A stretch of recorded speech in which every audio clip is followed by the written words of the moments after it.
Membayangkan hakim yang adil, pemimpin yang bijaksana, itu tuh selalu laki-laki imajinasinya. Pasca reformasi itu bisa dibilang feminisme itu ya elit. Abis itu di TikTok nih ada orang-orang aneh gitu kan yang energi itu, tapi dia klaimnya feminis gitu. Tapi kok yang dibahas ini adalah memanipulasi laki-laki agar kalau berkencan ngasih 30 juta. Wait. Feminisme nggak itu gitu. Kita ngomongin soal sistem yang menindas, kita ngomongin soal perjuangan melawan ketidakadilan. Kalau kamu laki-laki tidak punya 30 juta, tidak boleh menjemput saya kencan. Problem keluarga Indonesia itu adalah keluarga prahara. Jadi jarang banget keluarga cemara di Indonesia. Kayak orang kelihatan normal, itu pasti ada aja satu orang di keluarga yang biang kerok. Atau dari 4 bersaudara atau 3 bersaudara, ada juga satu yang biang kerok.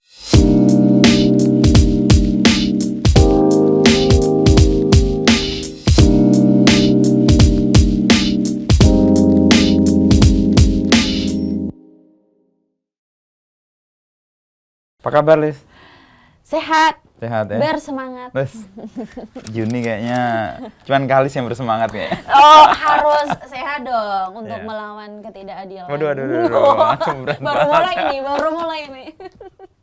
Di Jakarta dalam rangka apa, Lis? Di Jakarta lagi ceritanya promo novel ya. terbaru. Makamkan Ibu di Samping Ayah. Oke. Ini novel debut aku karena buku pertama sampai ke-6 non fiksi semua. Fiksi. Ini fiksi. Apa yang membuatnya beda? Yang membuat beda Selain bahwa fiksi dan non fiksi. Sebenarnya ini alasan komersial sebagai penulis pivot biar marketnya lebih luas aja. Karena kalau buku non fiksi IP-nya terbatas ya. Betul. Jadi dengan fiksi ini mencoba mempelajari pasar. Oke. Yang seni memahami kasih itu Agus ya? Agus. Oh, jadi Kalis nggak terlibat di... Belajar kepada suami. Wah, jualan IP lumayan gurih juga.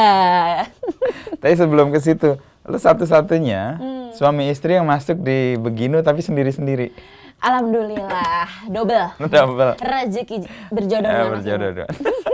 Sebelumnya suami istri ada tapi umumnya barengan. Yang terakhir kan Tempa, Putut sama Rara. Terus sebelumnya kakaknya tuh Mas Indi Gurilas itu juga suami istri. Kita nggak suka sih paket hemat gitu, Mas. Kita maunya sendiri-sendiri. Apa? Padahal kan apa yang sudah dipersatukan ya satu, tapi kenapa dua-dua? Nggak suka paket hemat, nggak suka. Maunya harganya eksklusif sendiri-sendiri. Soal buku deh, Lis. Ini kenapa buku ini dikeluarkan setelah 6 buku yang lain? Apa 6 itu latihan atau ini keberanian melakukan? Karena gue sampai sekarang belum berani bikin novel atau bikin yang fiksi gitu ya.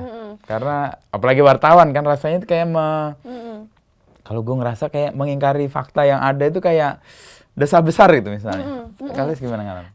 Sebenarnya sejak SD, Mas, aku itu punya riwayat menulis cerita. Yes, jadi cerpen, novel. SD-mu di mana? SD Kartini Blora. SD ku udah feminis nih, Yayasan Kartini. Nah, dulu nulis pakai tangan, di buku tulis, dipinjemin ke teman-teman kayak 100 rupiah ya, yang baca gitu kan. Terus udah komersil ya? Sudah kreatif jadi nih. Nah, ketika mahasiswa aku jadi penulis koran tiba-tiba gitu kan karena idealisme. Terus aku mulai mempertanyakan kok ketika nulis esai terus aku merasa insting estetika fiksinya tuh jadi hilang. Bagaimana kemampuan untuk mengeksplorasi setting, mengeksplorasi emosi dan lain-lain ya. Karena kalau fiksi mainnya data aja dan mempertajam analisis kan gitu. Nah, aku pertanyaan itu tuh udah lama, Mas, gitu. Sampai tahun lalu aku bersekolah di Wahana Edukasi sama Salman Aristo, suaminya Mbak Gina Esnur. Dan menurut aku Mas Aris ini adalah guru yang the best banget. Aku rasanya sudah lama sekali tidak menemukan guru sebaik itu gitu ya. Dan di situ aku dan sistemnya adalah setiap next pertemuan kamu harus ngerjain PR. Ada gitu kan kita belajar soal sequence dari awal cerita sampai akhir cerita. Terus ternyata kok aku bisa ya gitu loh. Kok ada kepercayaan diri. Iya, belajar di bawah tekanan ini ya walaupun misalnya ya nggak sebagus itu tapi kan bisa gitu, masih bisa gitu. Nah, dari situ kemudian berarti aku bisa. Karena kalau ngomongin ide atau gagasan, sebenarnya fiksi dan non-fiksi itu sama. Cuman bentuk tulisannya aja yang beda. Dan tujuannya adalah ya mengetuk hati pembaca juga kan, sama sebenarnya.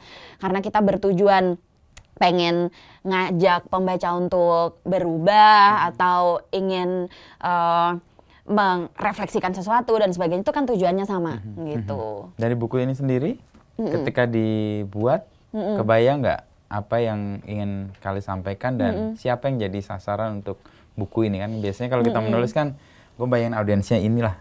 Nah, apakah itu tercapai atau enggak? Ini baru banget terbit kan? Baru banget terbit, baru banget.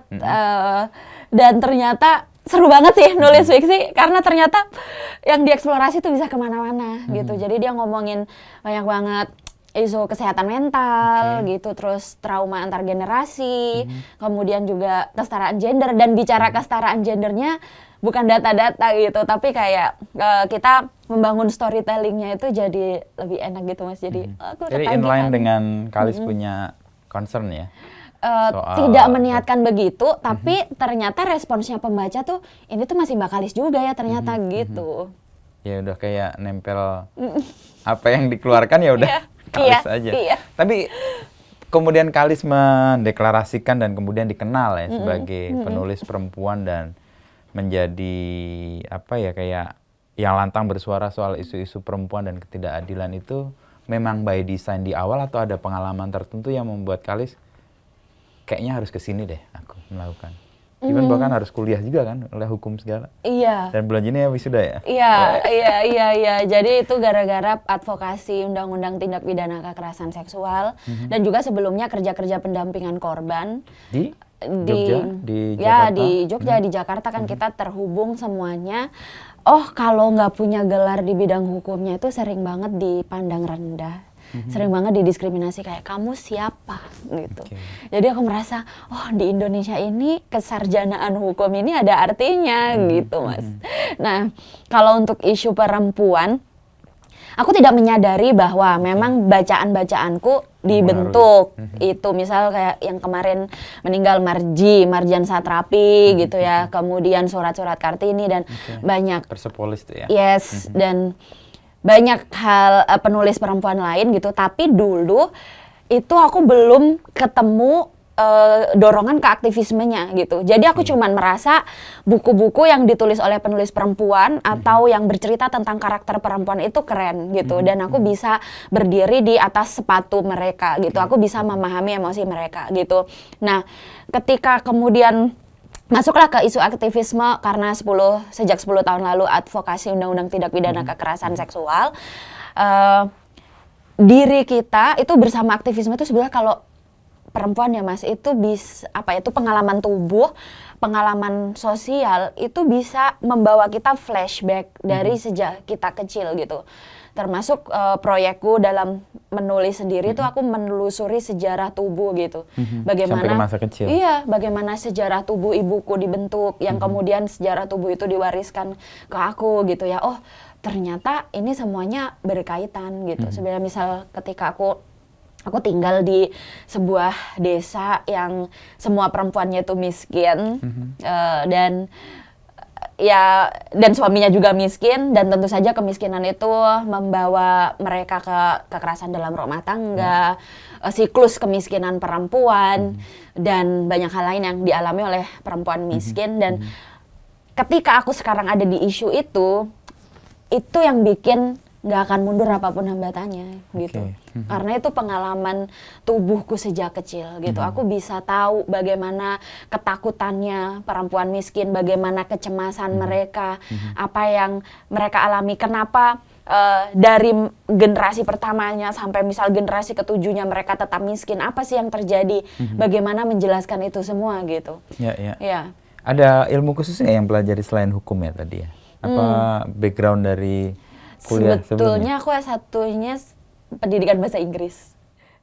Agak jauh ya. Aku pikir psikologi atau Enggak. sesuatu yang lain. Oh, oke. Enggak, tapi karena kemudian Bacaan ya. ketika lulus ngaku kan misal ke Wahid Foundation, Oh, ke iya, Gus iya. Durian dan ke NGO-NGO, kebetulan isunya adalah pemberdayaan perempuan dan Dan kekerasan berbasis gender. Terpapar karena Terpapar setelah banget. lulus aktif di situ ya. Ya, terus kadang dulu ada yang ngingetin kayak Mbak Kalis, kamu inget nggak sih pernah ngirim esai ke jurnal perempuan gitu? Saya tidak pernah inget gitu Mas. Jadi karena pas mahasiswa itu aku udah nulis ke jurnal perempuan dan aku nggak inget, justru diingetin sama redaksinya. Dimuat nggak waktu itu? Dimuat di Oke. website. Di awal-awal di kuliah belum kelar udah ngurusin isu-isu itu. Iya, dan waktu itu udah bicara soal ini kekerasan berbasis gender online. Itu tahun berapa ya, Lis ya? Udah lama banget ya, kita Iya, ngomongin kuliah. umur kayaknya nanti. Ini jebakan ya Iya, pertanyaannya. Nggak, dalam perjalanan kemudian ini kan sesuatu yang kayak mengarahkan ke situ karena perjalanan ya. Lulus kuliah bergabung dengan Wahid Foundation, dengan Gus Durian, otomatis isu-isu itu muncul.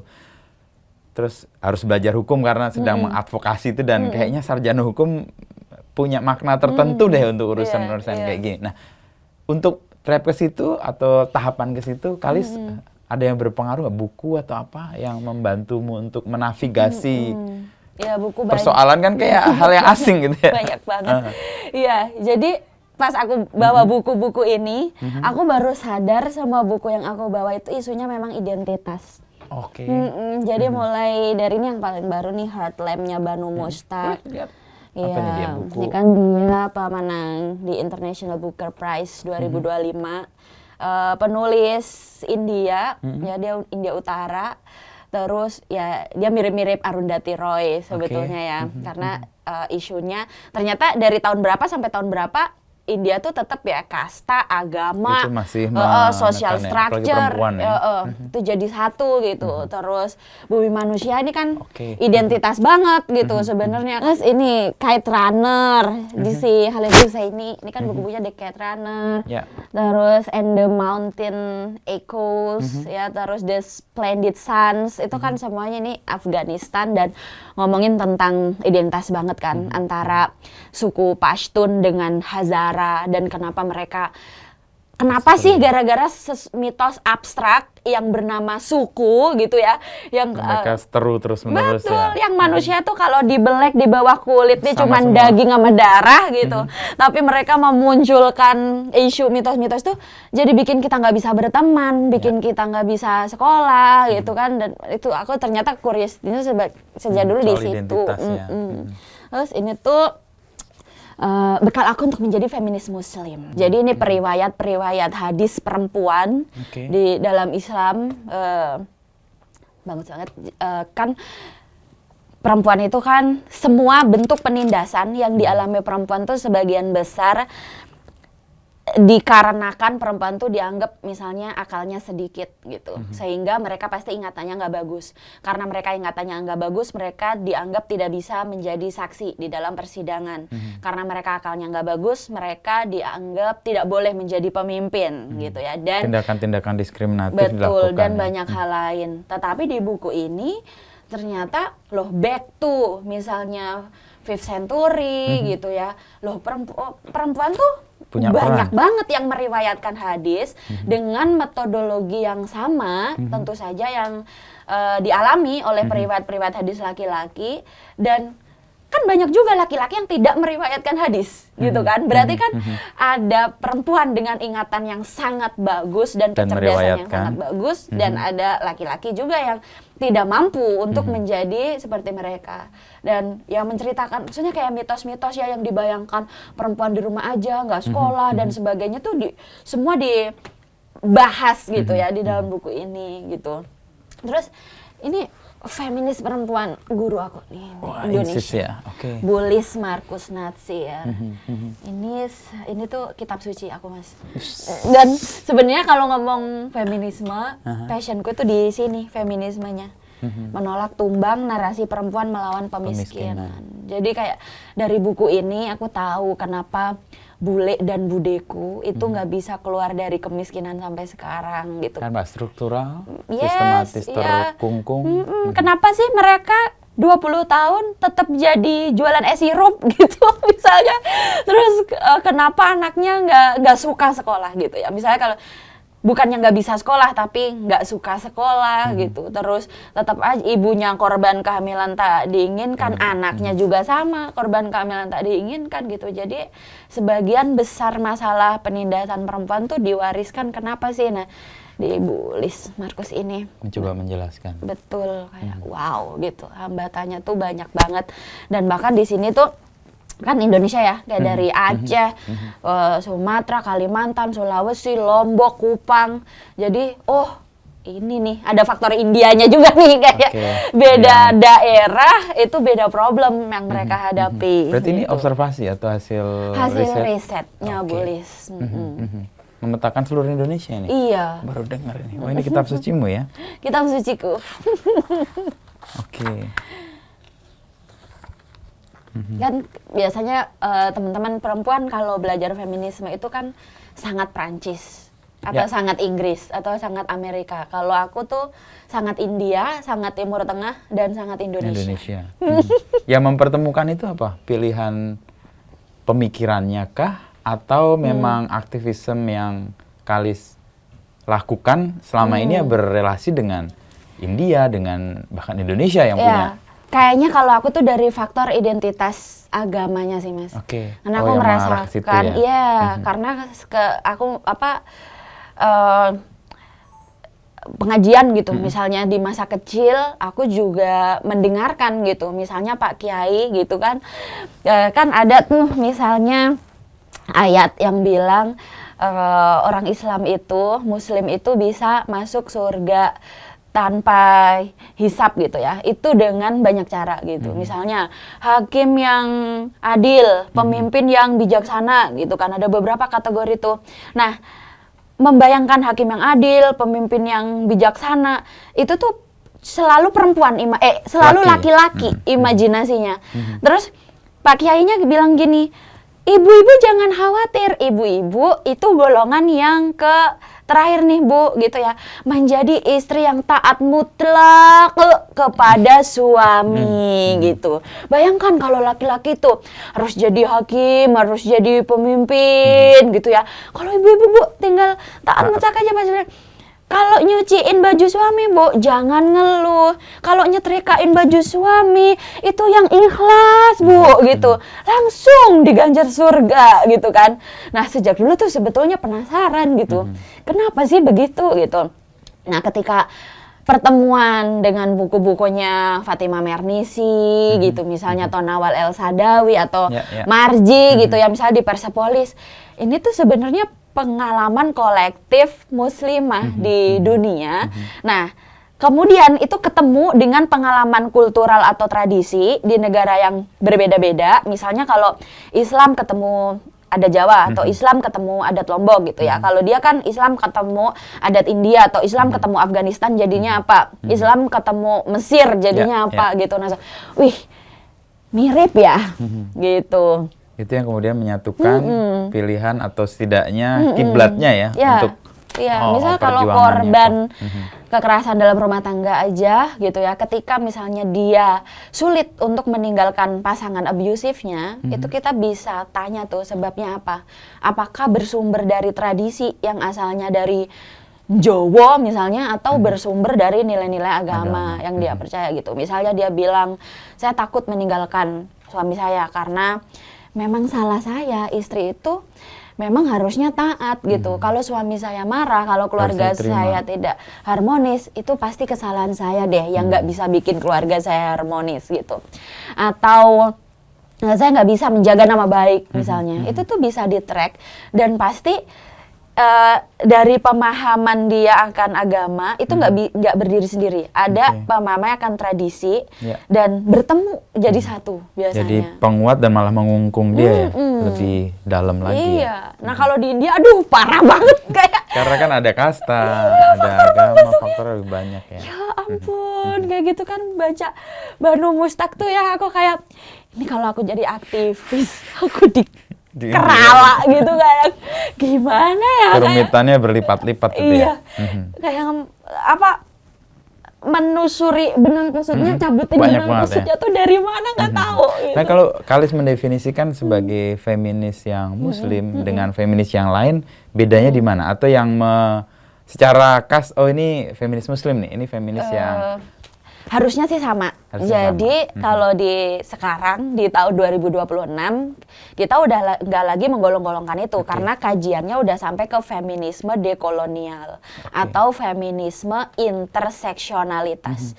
Jadi yang muslim harus ketemu yang marxis gitu misalnya, harus ketemu yang di isu lingkungan, ekofeminis gitu. Karena kita tahu secara struktur sebetulnya alat penindasannya tuh kekuasaan yang saling ketemu satu sama lain. Misalnya kalau di isu ekologi gitu kan alat penindasannya bukan cuma di kapital, pemilik kapital yang merusak lingkungan doang, tapi dia juga pakai isu agama gitu. Misalnya kayak suku anak dalam nih harus segera dikasih baju, harus segera disuruh beragama, misalnya kayak gitu. Jadi kayak penindasannya tuh sama dan juga mental kolonial, mental penjajahnya gitu kan. Karena bersumber dari mental melihat manusia yang lebih rendah dari dia itu boleh dimusnahkan gitu misalnya atau boleh diperbudak gitu. Tapi kalau dulu misalnya masih dipisah-pisah ya back to satu dekade gitu misalnya ya biasanya kalau teman-teman kiri itu di isu perburuan gitu karena sumber penindasannya itu adalah pemodal yang rakus kayak gitu. Kalau di yang dipakai. Kalau feminis muslim ya metodologi berpikirnya karena tafsir agama yang dipahami secara tidak adil karena tafsirnya sangat maskulin misalnya kayak gitu dan juga masuknya biasanya ke isu-isu yang agama juga misalnya ngebahas waris, ngebahas kepemimpinan perempuan gitu. Dan ya macam-macam. Di ekofeminis ya pendampingannya perempuan agraria, nelayan gitu-gitu. Dalam 10 tahun terakhir ketika Kalis ada di isu ini ya, melihat perkembangan yang ke arah yang baik atau ya stagnan atau justru mundur kalau pengalaman Kalis ngeliat? Aku happy karena sekarang feminism is everywhere.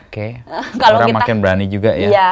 Jadi pasca reformasi itu bisa dibilang feminisme itu ya elit gitu ya. Dia adalah kajian gender UI gitu misalnya. Atau di UIN dia adalah kajian gender Islam yang digerakkan oleh dulu Elkis mulai menerjemahkan buku-bukunya Aminah Wadud, Rifat Hasan gitu kan. Nah, tapi sekarang itu enggak gitu ya. Ya karena teknologi tentu saja karena media sosial. Tapi habis itu pusing sih, Mas. Habis itu di TikTok nih ada orang-orang aneh gitu kan yang energi-energi itu, tapi dia klaimnya feminis gitu. Tapi kok yang dibahas ini adalah memanipulasi laki-laki agar kalau berkencan ngasih 30 juta. Kan feminisme nggak itu gitu. Kita ngomongin soal sistem yang menindas, kita ngomongin soal perjuangan melawan ketidakadilan. Kenapa yang dibahas? Direduksi ke situ ya? Iya. Kalau kamu laki-laki tidak punya 30 juta, tidak boleh menjemput saya kencan gitu kan. Jadi pusing juga nih lama-lama gitu. No ya? Gitu. Princess treatment. Oh, princess treatment. Iya. Nah. Itu jangan mau sama laki-laki mau kondo gitu katanya. Padahal kan, aduh, musuhnya feminisme ini kenapa jadi individu-individu kan tidak seperti itu. Padahal sistem ya harusnya. Nah, kembali ke novel ini. Apakah novel ini juga merangkum? Karena kalau lihat tadi perjalanan Kalis ya di awal ketemu dengan isu-isu, lalu aktif di Wahid Institute dan Gus Durian, lalu terpapar dengan banyak pemikir perempuan dan memperjuangkan sistem itu. 6 buku ditulis, lalu buku ini muncul. Apakah juga merangkum atau memperjuangkan yang Kalis juga?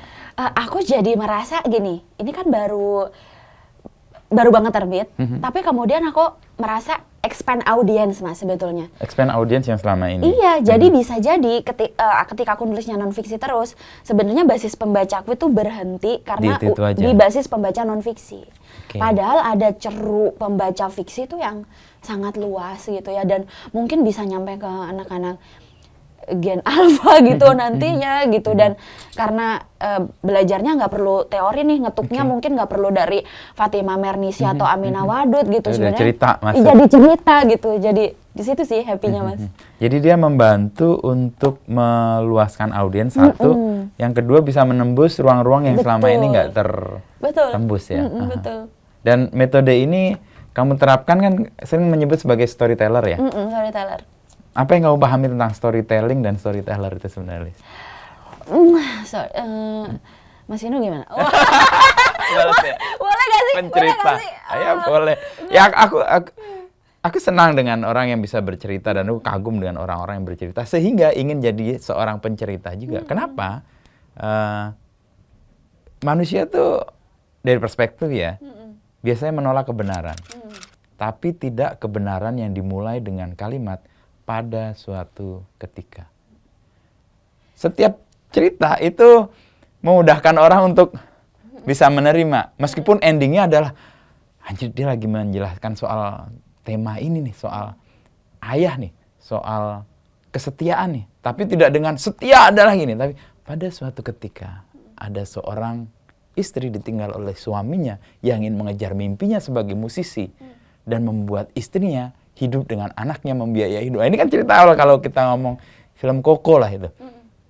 Awal itu kan cerita tentang keluarga, cerita tentang kesetiaan, cerita tentang trauma yang nggak sembuh-sembuh, cerita tentang bagaimana dia melompati situasi yang nggak dia sukai harus masuk ke dunia orang mati. Itu Nahdlatul Ulamanya orang Brazil. Oh gitu. Tahlilan ya. Betul. Tahlilan kan dan ketemu kan. Nah, gue memahami cerita itu pintu masuk untuk menyampaikan kebenaran. Jadi gue dulu kuliah filsafat. Para filsuf itu pencerita sebenarnya. Iya. Even Nabi ya.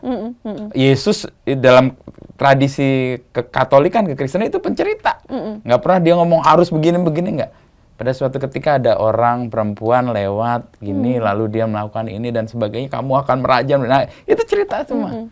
Nah, pemahamanku tentang cerita adalah memudahkan orang menerima kebenarannya. Nah, sekarang saya ganti Pak. Persis. Oke. Jadi dulu ketika aku awal-awal berdakwah di Instagram tentang kesetaraan gender itu, aku tuh masih terpancing untuk bicara soal fikih gitu, soal debatin tafsir hadis gitu, Mas. Perdebatannya tuh di teksnya gitu.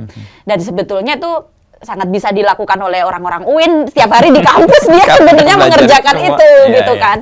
Tapi tuh capek gitu lama-lama karena kalau kita bicara teks itu udah sakleknya itu emang di situ. Orang kalau bilang perempuan tidak boleh memimpin, pemimpin di dalam Al-Quran adalah laki-laki gitu ya. Itu orang akan ada gerbong manusia yang tetap saklek di situ, walaupun bisa goyah, ya. Iya, walaupun ya ada juga yang geser untuk memahami hal lain. Nah, kemudian mungkin 5 tahun terakhir ini aku punya hashtag di akun Instagramku itu mencatat pengalaman perempuan. Nah, jadi aku tidak lagi berangkat dari teks yang udah saklek dan perdebatan itu, tapi aku memotret street fotografi elek gitu. Tapi aku dari situ cerita. Iya, setiap kali aku ketemu perempuan gitu ya, ada perempuan ketemu perempuan jam 5 pagi dia udah keluar naik sepeda jualan jajanan pasar, terus di depan sepedanya itu ada anaknya yang masih balita ikut jualan.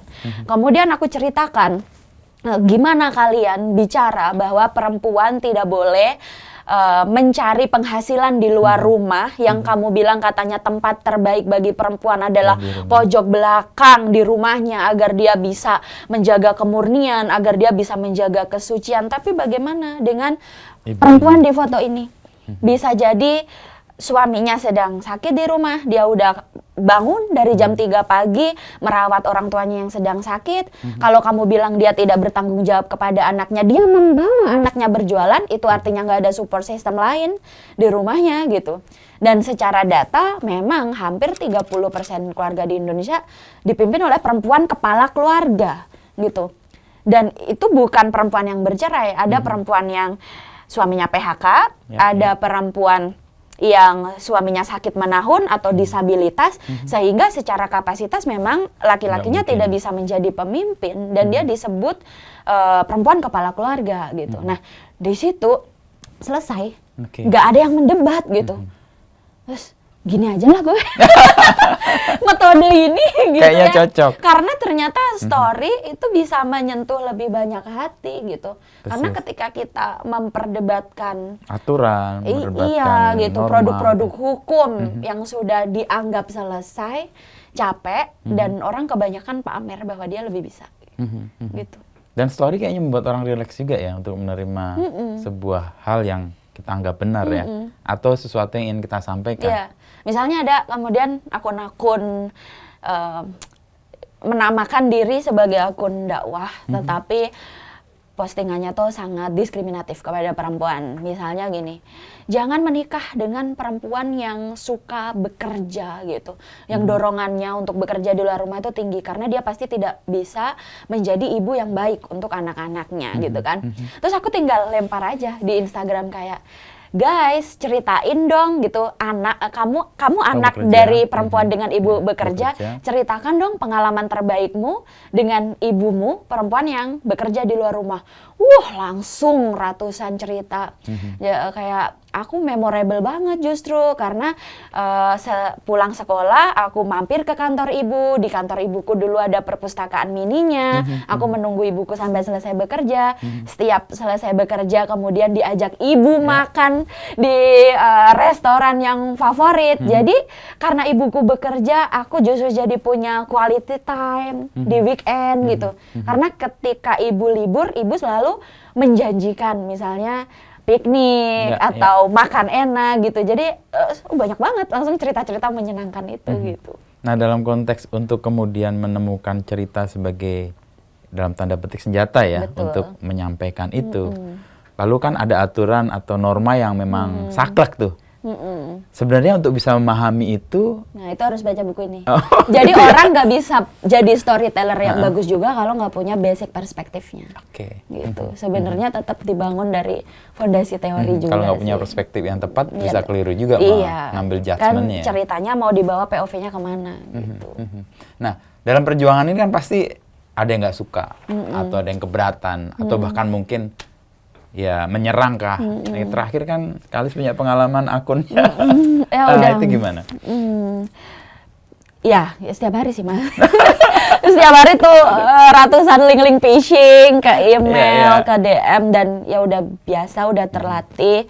Dan ya berdoa setiap hari agar bisa menghadapi itu semua. Cuman aku merasa ya karena membaca buku ya, banyak sekali cerita dan juga mendampingi korban, aku setiap kali mau berhenti aku selalu ingat aku tuh tantangannya cuma begini doang gitu. Nggak sebesar di India misalnya tadi. Betul, ya maksudnya korban KDRT di Indonesia aja gitu ya, tetanggaku misalnya yang jadi korban KDRT, mereka udah kehilangan hidupnya dari kapan gitu. Mereka tiap hari hidup dalam ketakutan, dalam kecemasan yang real gitu di depan mata mereka. Kalau aku kan ya panik-panik dikit gitu. Jadi kayak merelatifkan ancaman karena ada yang lebih besar punya pengalaman yang lebih. Dan kalau kata ini kayaknya mantranya teman-teman aktivis, kan selalu gini, kok kita udah berjuang terus tapi kayaknya nggak menang-menang gitu kan. Tapi kalau teman aktivis tuh gini, kalau kamu berhenti hari ini, kemenangan itu tidak akan datang. Itu yang bikin. Kamu tidak boleh berhenti gitu. Dan berhenti ya sebenarnya kita punya kemarin kita juga punya kemenangan-kemenangan kecil. Itu karena kita tidak berhenti. Gitu. Berhenti pasti kemenangan kecilnya nggak akan diraih, apalagi kemenangan besarnya gitu ya. Jadi udah kayak lumrah aja ya, itu bagian dari resiko yang dihadapi. Tapi dalam posisi ini kan Kalis juga ibu, juga istri, Betul. juga ya banyak kegiatan lah kalau saya lihat kan di Instagramnya. Membagi waktu untuk ya peran sebagai diri sendiri ya, yang punya concern dan punya aktivitas yang juga harus dihargai. Peran sebagai istri, sebagai ya mendampingi suami, tapi juga anak nih.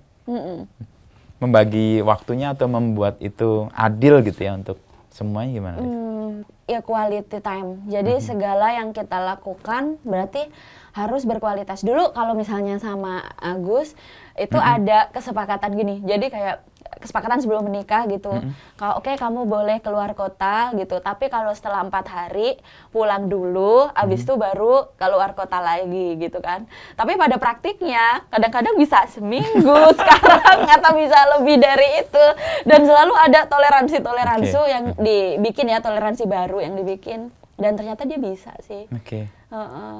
Terus untuk anak ya, aku belajar juga dari aktivis-aktivis perempuan yang lain yang sudah lebih dulu. Aku pikir itu keindahan sih, Mas. Dilihat aja sebagai keindahan gitu. Ya, kerumitan-kerumitannya pas saat jalani, tapi ya itu keindahan. Beautiful gitu.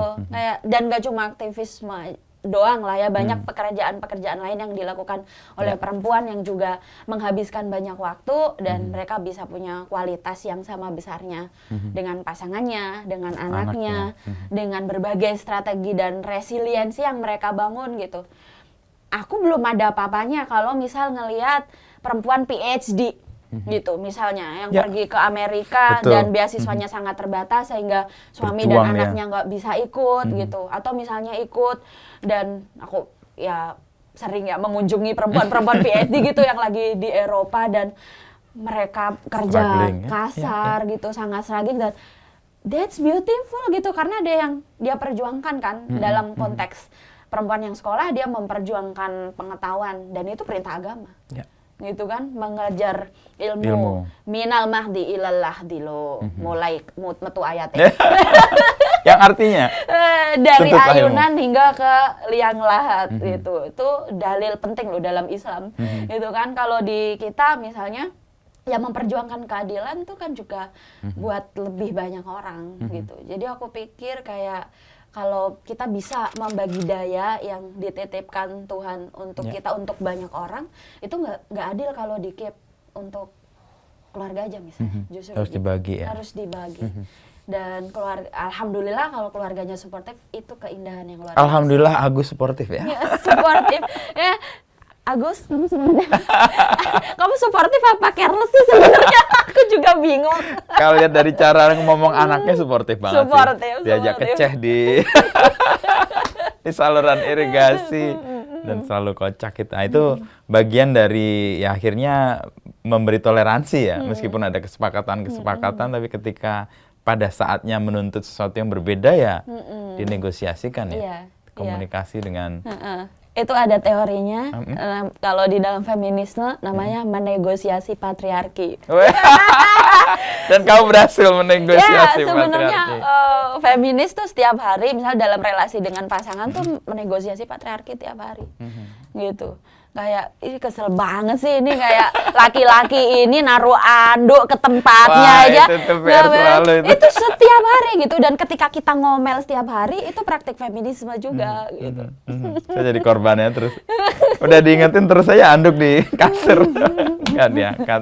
Tapi dalam proses untuk kemudian memperjuangkan dan ditempuh cara untuk menggunakan cerita gitu ya. Tadi terus ketemu di Facebook, membagikan foto. Itu cara lebih efektif, lalu kemudian kita ngomong kebukuin lagi, akhirnya kan wah novel kayaknya sesuatu yang bisa nih dipakai karena bisa jadi IP dan sebagainya. Dalam proses pembuatan ini yang berita siapa, Lis? Itu Syira Media. Oh, Syira. Tadi Mbak Reda juga Syira ya? Menyebut Syira. Iya, Syira. Oke. Terus proses kreatifnya gimana nih, kalau boleh diceritakan? Kan ini juga belajar dari pengalaman tadi kan? Iya. Gimana membangun plot, membuat penokohan, setting, dan sebagainya. Iya, karena di sini banyak banget isu kesehatan mentalnya. Ada waktu berbulan-bulan, aku tuh dengerin podcastnya sih, banyak sekali channel dokter-dokter spesialis kesehatan jiwa itu. Mas Inu inget nggak sih kayak tahun lalu, 2 tahun lalu lah, itu tuh kata NPD tuh di mana-mana. Kamu NPD, kayak pasanganku NPD deh, ibuku NPD gitu ya. Nah, itu kan penasaran banget ya, ini apa sih NPD. Terus jadilah dengerin itu semua dokter SPKJ ngomongin itu, terus bacain komentar-komentarnya memahami ya, BNI itu yang wow seru banget gitu. Terus bikin sesi konseling juga sama psikolog untuk mengonfirmasi sejumlah kasus. Kalau misalnya aku membangun karakter kayak gini tuh bener nggak sih dok gitu misalnya. Itu membangun karakter dulu di awal. Terus kemudian ketemu ini judulnya kan Makamkan Ibu di Samping Ayah. Ini kan cerita keluarga, sebenarnya novel cerita keluarga. Nah, ini Mas, jadi aku sejak sekolah, bahkan sampai di kampus dulu ya, aku selalu dipanggil Mak. Jadi kayak Mak Kalis, dan itu tuh aku nggak tahu kenapa. Jadi kayak banyak banget punya anak-anak Mak Kalis gitu ya. Kayaknya tuh kayak setiap orang curhat sama aku gitu. Terus walaupun aku kayaknya nggak terlalu amanah juga, tapi tetap aja orang-orang curhat gitu ya. Nah, dari situ kemudian aku tahu kayaknya problem keluarga Indonesia itu adalah keluarga prahara. Jadi jarang banget keluarga cemara di Indonesia. Kayak orang kelihatan normal, itu pasti ada aja satu orang di keluarga yang biang kerok gitu.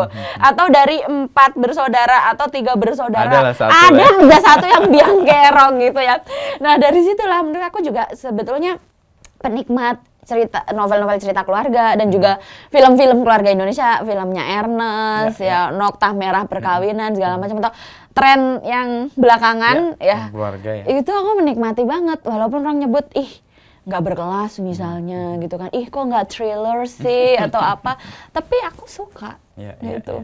Karena itu menyentuh, menurutku beautiful aja, indah. Dan kalau lihat dari, nggak tahu ini kita ke film itu yang memecahkan rekor itu film keluarga semua. That's it. Itu bukti bahwa keluarga prahara itu everywhere. Keluarga cemara ya. Tunggu aku sukses nanti. 1 kakak 7 ponakan gitu kan. Even Jumbo kan keluarga. Semua tuh. Kayak kan kalau di TikTok itu kayak bisa nggak ya aku sama dia, keluarganya cemara, sedangkan keluarga prahara kayak gitu. Terus kayak isu marriage is scary segala macam. Ya, menurut aku itu harus dicari tahu, tapi isu positifnya adalah kita jadi bisa ngomongin isu penting loh, gitu, trauma antar generasi, kesehatan mental gitu, dan itu kan harus dibicarakan. Dan itu kayak jadi penyebab dari prahara-prahara yang mungkin ada ya. Ini bukan kayak moral yang nggak terjelaskan atau orang tantrum yang nggak ada alasannya gitu. Ada ya, ternyata ketika dibedah lagi, oh ada luka yang disebabkan oleh uang yang disebut money wound gitu, atau trauma kemiskinan, itu kan ada juga gitu misalnya. Oh ada yang dibangun oleh satu situasi politik di masa itu misalnya. Kenapa ibu dan bapak zaman dulu mereka dibilangnya lebih pejuang gitu, sedangkan yang generasi sekarang dibilangnya generasi strawberry. Ya kan karena lu krisis moneter gitu misalnya. Harus berjuang dengan harus berjuang gitu. Mbahmu zaman perang gitu. Jadi ada banyak yang dibahas. Menarik banget. Nah, kalau mengamati pengalaman-pengalaman orang dan kemudian itu dijadikan set di cerita untuk menyampaikan sebuah problem yang sebenarnya lebih besar, dan kayaknya itu kan tanggung jawabnya gede banget tuh. Dan atau novel ini harapannya apa? Membangunkan kesadaran orang bahwa kemudian dia menerima bahwa ada trauma masa lalu yang harus segera disembuhkan, atau hal-hal yang lain. Jujur, saya tidak seberat itu pikirnya gitu ya, jujur. Tapi baca review-review yang udah baca, mereka merasa terwakili ya, mereka kok aku banget ya gitu, dan selalu kayak gini. Ini sebenarnya aku ada di 5 karakter ini semuanya gitu. Jadi nggak di satu karakter, aku tersebar. Iya, ada bagian diriku yang di Aji, di Lini, di Fikra gitu, atau bahkan di ibu dan di ayahnya gitu. Jadi dan akhirnya mereka merasa nggak sendirian gitu, merasa ditemani gitu. Di cerita ini ya. Jadi tempat maknya itu benar berarti. Udah ketemu. Kenapa orang-orang manggil dirimu mak? Makalis. Gak tahu mas. Jadi kayak selalu apa ya? Tahu nggak? Misal kayak di sebuah lokasi, aku lagi sendirian, tiba-tiba tuh ada kayak 5 orang di depanku tuh semuanya memanggil mak. Kamu di sekolah pasti kamu punya sih sosok-sosok kayak gitu. Iya, atau di kampus gitu. Ada yang dipanggil spesifik apa? Yang kalau laki-laki ada nggak? Misalnya yang dipanggil babe, opo? Ada. Gitu. Abah gitu ya. Tapi biasanya dia karena senior umumnya ya, atau sering kita dengar nasihatnya. Kalau di circleku ada yang panggilin Doro. Itu perkara apa? Karena dia ngebosi. Satu kadang-kadang ya, tapi lebih karena dia tahu banyak hal. Oh. Jadi kalau kita nanya apa gitu, tanya Doro tuh. apa aja dia kayaknya ya karena luas pergaulannya dan sebagainya. Kayaknya aku ini deh karena modenya itu cerewetnya. Oke. Jadi nggak selalu wejangannya bijaksana ya, tapi cerewetnya ngomel kayak mak-mak gitu kayak. Panggilnya kayak Makalis ya. Tapi Agus manggilmu Mak atau enggak? Adik. Romantis banget. Itu setelah aku paksa, setelah berapa tahun pernikahan ya? 3 tahun pernikahan. Manggil adik. Sebelumnya manggilnya? Laslis. Terus dia bilang biar egaliter. Terus nggak mau. Nggak mau. Aku mau lebih lovely. Terus akhirnya itu sebagai kado ulang tahunku kayak di pernikahan keempat gitu langsung tiba-tiba dia, Dek, terus aku gemetar. Apa? Dek kali. Ini menegosiasi patriarki tadi ya. Jadi ego dia diturunin tuh. Oke. Berhasil ya sampai sekarang ya. Oke. Ruang untuk mempraktekkan ilmu lah di situ. Tapi di posisi yang sekarang, kalau kita lihat apa yang berkembang ya, buku itu kan lagi naik nih ya. Tadi saya juga ngomong dengan Mbak Reda itu juga merasakan hal yang sama setidaknya 10 tahun terakhir, terutama Jogja. Nah, ada akal buku juga di situ kan, Kalis. Satu hal yang diupayakan. Apa sebenarnya mau diperjuangkan di akal buku itu? Di tengah, lo kayak kurang kerjaan aja deh, Lis. Garap. Ini masih ada akal buku dan sebagainya. Ya, sebetulnya sejarahnya akal buku itu dulu menjual buku teman-teman sendiri. Oke. Itu, dan karena kita aksesnya mudah ke teman-teman sendiri. Teman-teman penulis atau Teman-teman penulis Jogja aja gitu. Jadi, oh aku jualan loh bukunya Cak Rusdi. Oh aku Rusdi Matahari. Oh aku jualan juga bukunya Fahri Salam dan kamu bisa pesen di aku ya gitu. Terus lumayan sih Mas waktu itu jadi modal nikah juga. Terus itu menyelamatkan aku dari break up by the way. Jadi ada di suatu ketika hubungan kami sedang krisis dan gimana? Putus aja gimana gitu kan. Tapi kan ada akal buku gitu. Yang kita perjuangkan bersama. Dan akal buku itu abbreviationnya Agus Kalis. Kalau putus nggak bisa nih. Dia bilangnya Agus gini. Gimana kalau kita putus tapi akal bukunya tetap lanjut? Nggak bisa. Ya. Kamu lanjut apa putus gitu. Udah lanjut aja. Itu nama yang memberi berkah tuh. Oh aku baru nggak akal tuh Agus sama Kalis. Saya pikir mulia sekali. Wah ini merayakan rasionalitas abad pertengahan atau abad pencerahan itu enggak ya. Kita nggak serenaissance itu. Ternyata sereceh itu. Ya jualin buku teman-teman sendiri dan mengaktifasi agar buku teman-teman sendiri itu dibicarakan gitu. Kegiatan-kegiatan. Iya, jadi kami merasa penulis tuh sedih banget kalau bukunya nggak dibicarakan. Walaupun nggak juga sih, kalau misalnya algoritmanya TikTok kenceng ya udah nggak usah dibicarain, nggak apa-apa, udah jualan aja gitu ya. Tapi dulu idealismenya seperti itu gitu, jadi bikinin acara buat teman-teman. Dan itu kan lebih lebih genuine juga sih sebagai cara untuk memperkenalkan buku. Kalau TikTok kan ya sambil lewat aja sih. Ya bagus kalau kemudian jadi pembelian ya. Betul. Tapi kalau ketemu karena orang mendapat idenya, dipercakapkan itu kan beda sih. Itu berapa tahun berarti? Dari 2017. Oh 2017, hampir 1 dekade ya? Iya, keren ya? Keren dong, gila loh melakukan sesuatu secara konsisten hampir 10 tahun. Hampir seumuran buku Akik ya? Iya. Buku Akik. Tapi kami dulu kayak di online tuh lama. Oh online dulu? Baru bikin offline-nya setelah menikah? Iya. Oke. Untuk bagian dari cara menjaga itu ya? Betul. Agus dan Kalis. Dan ini dulu masih sebelum COVID sih, ini harus kita back ya. Sebelum COVID itu emang Jogja ini kan beda banget ya. Sebenarnya kalau ngomongin buku, kita dulu punya kampung buku. Kita sangat mandiri gitu, nggak nungguin negara datang, nggak nungguin perusahaan besar datang gitu. Negara tuh kayak nunggu godong. Jadi kita bisa punya kampung buku Jogja atau punya Mocosik Festival gitu, menggabungkan buku dan musik gitu. Itu Mas Agus Nur ya waktu itu. Terus sekarang Om Dodo Jogja Art Book Festival. Jadi mempertemukan kesenian, musik dan buku gitu kan. Dan itu kita keren banget gitu sendiri. Dan di Jogja tuh dulu misalnya di Buku Akik ada diskusi nih pagi. Di pojok cerpen ada diskusi siang, di Akal Buku diskusi sore. Semuanya akan saling mendatangi. Jadi bentuk support ya. Iya, itu iklimnya tuh seperti itu dulu, kayak itu lagi ada acara loh di Akal Buku, dan semuanya datang keliling gitu. Nah pas COVID itu tradisi itu berubah. Jadi karena kita emang udah 3 sampai 4 tahun ya di dalam rumah, tiba-tiba ketika akan memulai lagi tuh jadi agak berat gitu. Dan menurut aku 2 tahun terakhir ini baru mulai. betul kayak apa istilahnya, world is healing. Jadi baru bangkit lagi.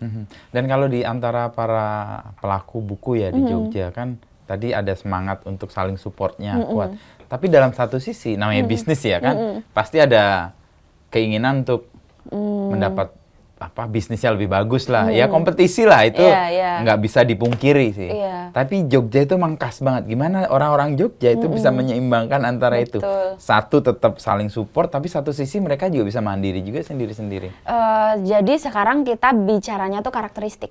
Jadi kalau misal aku sama Agus ngelihat Tommy sama Sekar Buku Aki ya, mereka pasangan suami istri juga. Sekar juga seorang seniman gitu. Jadi kita bisa menilai diri kita gitu. Bagaimana Buku Aki bisa sangat bagus gitu. Bahkan sekarang tuh tujuan wisata Jogja itu adalah buku Aki gitu kan. Bahkan orang jualan tanah itu mereka promosinya 100 meter dari Buku Aki. Berarti berhasil dia sebagai tempat. Iya. Nah, itu aku sama Agus sadar diri aja kayak Mas capaian estetikanya Tommy dan Sekar tuh kita nggak bisa ke sana gitu. Tapi ya kita lihat sendiri misal Akal Buku punya apa. Karakteristiknya apa gitu ya. Jadi ketika Tommy mungkin acara-acaranya tuh seninya tuh kuat banget ya. Mereka ada musik di situ, ada puisi di situ, ada dramatic reading. Aku dan Agus tanpa sadar jadi basecamp aktivis sih lagi-lagi. Kembali ke DNA-nya gitu yang ya. Yang ke kami bawa Bivitri. Terus feminis, bawa Dewi Chandraningrum. Wah ini jadi basecamp aktivis lagi. Tapi itu malah membuat pembeda ya. Akhirnya di tengah ragamnya para penerbit atau toko buku. Kajiannya di warung sastra apa, di Shira Media apa, di bawah buku apa. Berdikari apa, jadi beda-beda. Malah memperkaya titik-titik untuk kemudian orang bisa menikmati ini di sini dan di misalnya Akal Buku mau sok-sokan nih bikin post Instagram ala-ala berdikari gitu, nggak bisa kita maksain. Bukan gayanya juga kan yang sangat kiri gitu, nggak bisa, aneh dana banget tuh. Aneh gitu. Ya udah kita jadi diri kita sendiri gitu.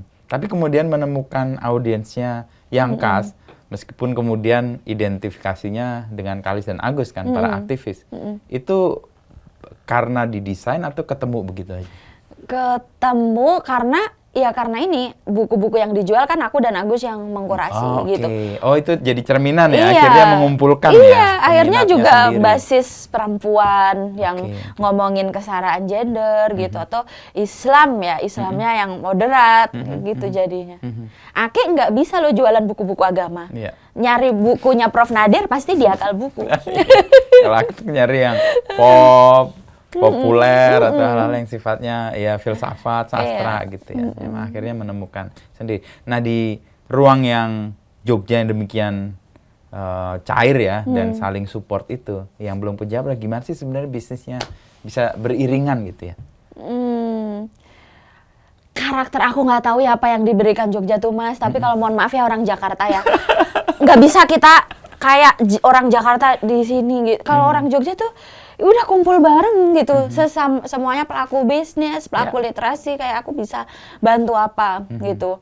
Terus apa yang bisa dikerjakan bersama gitu itu sih. Semangat yang selalu ada pertanyaan itu, apa yang bisa dikerjakan bersama, ada bareng-bareng sih. Maksudnya kalau ada toko baru, berarti kan sebagai penulis bukuku juga akan dijual di sana gitu. Jadi ekosistemnya yang digedein kan. Akhirnya berdampak untuk masing-masing juga ya. Terus sekarang kayak gini, kalau long holiday gitu kan, orang belanja buku di Buku Aki kelima, turun ke Akal Buku 2, nggak apa-apa belanja di Buku Aki 5 di Akal Buku 2. Ini kayak sama. Iya Mas, ini kayak gini, ada jurnalis media seberang namanya Mas Teguh. Dia kan punya warung Balai Merapi tuh. Nah, Balai Merapi itu kan bawahnya Kopi Klotok. Jadi Mas Teguh juga sama bilang, ini sisa-sisanya yang nggak kuat antri di Kopi Klotok Mampir ke itu situ. Balai Merapi. Nah, itulah akal buku kepada membagi relasi kami. Tapi kalau memang masing-masing kemudian tumbuh kan yang tadi kan, memberikan ekosistemnya lebih gede. Nah, kalau Kalis melihat satu sisi kan menjadi penulis ya, 6 buku sekarang 7 buku, dan kemudian juga toko buku independen itu juga mulai berkembang. Kalau melihat generasi yang sekarang, kepada buku itu Kalis melihat seperti apa? Kalau aku ngamati datanya itu kan dari penjualan lah setidaknya. Itu kan naik terus. Dan kunjungan lah ya. Kalau kunjungan itu kerasa misalnya inisiatif di Jalma, di Makarya, event di Buku Akik. Akal saya belum sempat mampir ke Sira, ke Berdikari itu oke sih. Dan generasinya itu generasi yang baru itu. Betul, aku setuju soal itu, tapi juga tetap ada isu ketimbangan akses gitu. Sebenarnya karena yang kita harus bertanya juga, yang bisa belanja buku itu berarti adalah orang anak-anak yang punya uang jajan minimal ada lebihan 100.000 gitu, karena harga buku nggak murah. Murah amat, ya. Terus berarti atau orang tuanya nganterin mereka untuk beli buku dan ngasih duit gitu. Isu itu tetap ada akses ya? Sebenarnya. Walaupun ya perluasannya pasti ada ya, terutama karena kita bisa pembelian online. Misalnya kayak aku dulu di Blora, nggak mungkin gitu belanja buku yang ada di Gramedia Semarang gitu kan. Nah sekarang kan penjualan online gitu lewat TikTok, kayak one step klik aja kita tapi udah bisa. Tapi tetap akses pun tetap harus ada uangnya kan? Betul, aksesnya diberikan kan? Iya, kamu belanja ya tetap isunya harus tetap punya uang. Ini kayaknya yang jadi gerakan yang saya baru melihat beberapa sih, untuk membuka perpustakaan yang orang bisa akses tanpa harus membeli. Iya. Even buku-buku baru pun, tapi semangatnya adalah ya ini sebuah pengetahuan. Ya buat penulis mungkin itu ya satu sisi satu sisi nggak apa-apa sih. Ya perpustakaan kan bagian dari ekosistem literasi juga gitu. Dan ketika mereka sudah mencintai membaca, mereka tahu nama-nama banyak penulis, kelak juga ya akan memprioritaskan negara sebesar ini tuh kekurangan penulis juga gitu, terutama penulis-penulis yang dari daerah. Ya kan sangat kalau kata Aan Mansur, literasi kita sangat Jawakarta. Jawa dan Jakarta dan gitu. Yogyakarta sudah. Iya gitu. Jadi padahal kan banyak banget kita nggak pernah mendengar gitu cerita-cerita lokal yang lebih banyak lagi gitu. Paling satu, dan itu kan kasihan ya, maksudnya di kabupaten atau area seluas itu gitu kita nggak hanya dengar dari satu nama lagi gitu. Itu akan bahaya lagi sih kalau hanya satu gagasan atau satu cerita dari satu pusat kebudayaan yang dianggap paling benar gitu kan. Ya nah, kan ruang-ruang itu sih. Ya sama juga teman-teman sekarang misalnya ngelihat Jalma sangat fun gitu ya, kayak kapan ya bisa ke sana gitu kan, sedih juga ya. Atau kapan daerahku dibuat seperti itu gitu ya. Iya. Tapi proses untuk menuju ke situ kan memang tahapannya panjang ya. Nggak hanya satu pihak misalnya dari si pembuat toko bukunya atau pelaku di industrinya, tapi juga kayaknya aku nggak tahu kebijakannya udah balik apa belum. Kan ada yang setiap Jumat bisa ngirim paket gratis untuk taman bacaan masyarakat yang di luar Jawa dulu zaman Pak Jokowi, terus kan dihentikan. Nah terus diperjuangkan lagi waktu itu sama Kang Maman dan kawan-kawan. Aku nggak tahu udah balik lagi apa belum tuh. Nggak tahu, kayaknya biaya logistik demikian mahal, orang berhitung kali ya. Iya, karena itu dulu itu membantu banget gitu. Teman-teman tuh setiap hari Jumat ke pos, karena Pos Indonesia ngasih layanan gratis untuk ngirim ke TBM di luar Jawa.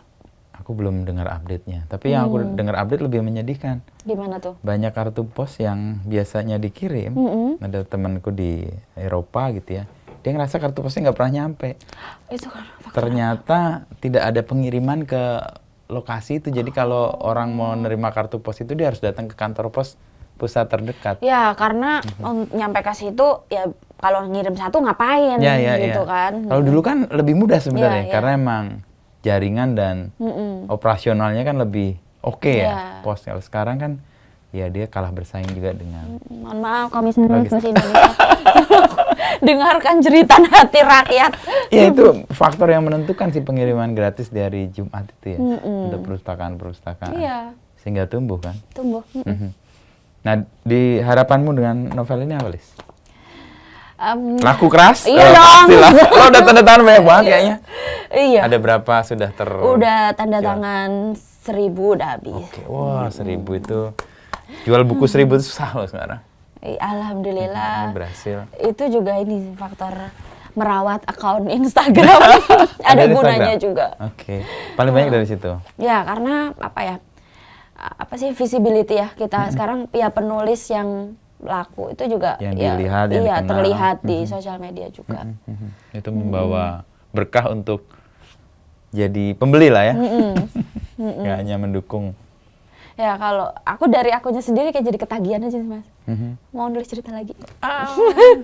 Itu senangnya jadi penulis. Iya. Dan apalagi kepenulisannya bisa kalau bahasa Mbak Reda itu ada uangnya. Nah, itu salah satu yang membuat energi lain kan. Kemudian kalau tadi cerita nih jelas cerita Mbak Reda, kan aku heran juga dia anak sastra loh, Perancis. Lalu dia menjadi penulis dan pertobatannya karena dia kirim di Femina Group, dibayar dan bayarannya bisa buat dia kuliah 1 semester. Wah, aku tekunin di dunia ini yang bisa membuatku punya penghasilan. Akhirnya tadinya cita-cita jadi dokter sama pilot lewat tuh. Mbak Reda gitu? Wow, behind the scene-nya. Iya. Ya, aku cuma tahu bahwa Mbak Reda ini kayaknya jualan apa aja lah. Kayak gitu. Kayak, ini gimana sih orang bisa punya hoki kayak begini gitu. Saya hokinya panjang emang ditanamnya. Tidak hari ini dia menyatakan hokinya datang hari itu juga kan, panjang. Dan juga Kalis juga gitu kan, 6 buku terus 1 buku tentang novel. Iya, dan kayak aku juga mikir kayak iya, tapi kan aku dulu ngonten tiap hari ya gitu, sehingga ya sekarang mungkin orang mengenalnya tuh juga dari kerja-kerja, ya konsisten gitu. Oke, satu hal yang kamu bikin buku yang soal parenting kan? Ada nih. Mana tadi yang Parenting. Yang parenting di negara yang gagal ini kan sesuatu yang mencerminkan ya realita yang kamu hadapi atau apa sebenarnya mau kamu sampaikan di buku ini? Sebenarnya ini wujud cinta aku kepada negara Indonesia. Ini adalah suara dari aku sebagai ibu, sebagai orang tua yang sangat mencintai negara ini. Dan aku merasa ada genre yang kurang di buku-buku parenting. Biasanya buku parenting tuh parenting pedagogi yang ditulis oleh psikolog tumbuh kembang atau dokter spesialis anak atau praktisi pendidikan. Di Indonesia penting satu genre lagi yaitu buku parenting politik. Karena bagaimana kita membesarkan anak, mengasuh anak itu sangat dipengaruhi oleh situasi politik yang ada. Kayak segala hal yang berkait dengan pengasuhan. Kenapa orang tua nggak bisa beliin buku literer untuk anak? Ya, bahkan yang di NTT beli pulpen dan buku tulis saja nggak mampu gitu ya. Kenapa harga daycare mahal? Gitu. Kenapa makanan berkualitas nggak bisa kita jangkau? Kenapa biaya ya sekolah kan sekarang trennya kan politik semua itu semuanya politik gitu. Bahkan anakmu, buku ajar yang dibaca anakmu dan lain-lain gitu ya. Itu politik juga. Jadi cuma mau bilang ke orang tua lain kita harus peduli gitu. Karena itu berpengaruh untuk bagaimana menumbuh kembangkan anak ya. Itu kenapa juga kalau kita ngomong soal parenting dan politik, kan kita punya pengalaman yang dalam sejarah itu besar banget, 65 dan 98 misalnya. Kan nggak pernah ada yang menceritakan gimana mendampingi anak yang orang tuanya menjadi korban peristiwa-peristiwa yang memporak-porandakan keluarga itu politik juga sebenarnya. Iya, di Aceh gitu Mas misalnya. Ya, setiap ada bencana lah, atau COVID gitu. Misalnya aku waktu itu punya gerakan Kawal Masa Depan, itu karena kami mendampingi lebih dari 1000 anak yang menjadi yatim piatu baru. Karena COVID karena itu COVID, kemarin. gitu. Ayah atau ibunya meninggal karena COVID. Lalu buku yang terakhir itu apa? Ini yang sebelum ini Esok Jilbab Kita Dirayakan. Ini aku banget. Sebagai Kalis banget ini. Iya, muslimah yang merdeka tanpa menindas yang berbeda. Ini aku ngomongin soal diskursus jilbab di Indonesia. Sebenarnya aku gemes banget Mas. Kalau ngomongin keislaman, di Global South gitu ya, orang tuh selalu berhentinya tuh di Malaysia, seolah-olah nggak ada tetangganya yang bernama Indonesia, yang itu adalah the world's biggest Muslim in the country. world, ya. Jadi kalau aku kayak baca riset tuh ya, Muslim country, Berhenti di Malaysia. Lu nggak nengok gini, Gede banget. Nah, ragamnya banyak. ya misal ada apa di panggung book fair internasional gitu, feminis Muslim tuh ya Malaysia Mas gitu. Indonesia belum muncul. Dan padahal aku ngomongin jilbab gitu, kayak di Indonesia jilbab itu bisa dari pedagang ayam, petani, sampai penyanyi metal, sampai penyanyi rock, sampai di sini aku nulis pemimpin. Misal Jawa Timur tuh calon gubernurnya tiga-tiganya pakai jilbab, dan jenis jilbabnya semua beda ya. Bu Risma jilbab madrasah gitu. Terus Bu Khofifah. Bu Khofifah kayak aku begini gitu. Bu Risma tuh jilbab pedagang ayam, jilbab instan, jilbab bergo gitu. Bu Khofifah beda, Mbak Lulu jilbab turban gitu ya. Ini apa keragaman jilbab di Indonesia, dan nggak pernah ada yang aku lagi OTW diterjemahkan. problem kita tuh penerjemahan nggak didukung negara. Penulis emang ada yang didukung negara hari-hari? Penulis Malaysia itu dia nulis udah pakai bahasa Inggris dan didukung banget gitu untuk mereka ke internasional gitu. Makanya padahal kan ya tadi ya fenomenanya tuh kita lebih kaya kita gitu kan. Iya, dengan keragaman budaya yang membentuk keislaman masing-masing itu kan juga jadi cara untuk melihat. Dirjen Kebudayaan saya mau OTW menerjemahkan sendiri nih, kebetulan ya pakai uang mandiri. Ini penulis crowdfunding nggak? Hah? Uang mandiri beneran? Uang mandiri beneran, semandiri itu jadi penulis di Indonesia. Harusnya Dirjen Kebudayaannya. Dan niatnya bener-bener dakwah gitu loh, untuk menyuarakan orang pakai jilbab di Indonesia tuh empowered, berdaya gitu. Ya, terakhir nih Lis, ini kan novel akhirnya jadi non-fiksi. Ada buku non-fiksi yang mempengaruhimu nggak? Ini semua tadi non-fiksi ya? Yang banget-banget yang kemudian merasa itu, kalau aku ada buku misalnya, kayak Anak Bajang Menggiring Angin itu sesuatu yang menggangguku terus dari awal aku lihat buku itu, sampai kemudian aku baca berulang-ulang dan kemudian menemukan diksi-diksi, jadi Romus Indonesia seindah ini gitu, jadi ada panggilan untuk menulis kayak gitu tuh nulis. Bayang aku sendiri sih, kalau kalian sendiri menemukan itu nggak? Aku balik lagi sih di penulis-penulis Afghanistan dan India ini. Dan sebenarnya Pram sih Mas, maksudnya. Pram, ya. Ini tuh Pramudiana Antatur nih kayaknya 500 tahun sekali nggak ada satu sih Mas. Percaya nggak? Nggak ada gantinya. Nih orang ini kayak dia di tahun 1900 ya, dia udah satu abad, berarti 1920. Kalau Kartini 1900. 20 tahun setelah Kartini dia? Iya, 20 tahun setelah Kartini. Kok bisa gitu di tahun itu dia ngomongin isu kolonialisme, ngomongin feminis pertama dalam hidupku Nyai Ontosoro. Oh iya, Nyai Ontosoro Feminis pertama dalam hidupku. Dan itu tercipta dari seorang Pramudiana Antatur, seorang laki-laki. Dan aku kayak, kok bisa ya? Itu sih pertanyaanku, kok bisa gitu. Misal dia munculin gadis pantai itu. Ya. Kok bisa ya Pram ini munculin karakter. Dan ide itu sudah digenggam dia ya. Ada ide yang kayak terus diperjuangkan dari zaman. Dan itu kan sangat Indonesia ya, maksudnya misalnya dia terpengaruh banyak bacaan pun gitu, tapi kan dia bener-bener kayak melihat realita Indonesianya. Iya gitu. Kok bisa? Dan Ontosoro dikutip terakhir di sini kan. Kalimat terakhirnya itu yang selalu dikutip oleh banyak orang yang membaca Pram itu. Dan itu dari, maksudnya kenapa dia bisa kepikiran memunculkan karakter perempuan yang melawan kekuasaan berlapis sebenarnya ya, yang dibangun oleh kulit putih, penindasan penjajah, dia nggak punya harta, dan terus karena dia bahasa gitu, terus menjadi orang yang punya power gitu. Betul. Oh, crazy. Mungkin panggilan maknya juga ini kali ya. Mak Alis, ini kan kalimat terakhir nih, kita kalah Mak, bisiku.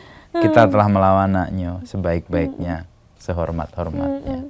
Itu kan penutup yang kok iso ya kepikiran itu luar Ya. biasa. Ya mungkin ya bener 500 tahun sekali baru muncul orang-orang hebat kayak gini. Ya mungkin nggak 500 tahun ini wujud-wujud yang kemudian.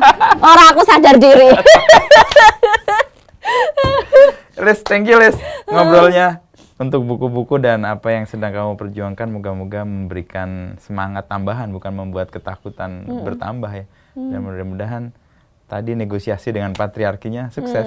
Sehingga Gus dukung ya.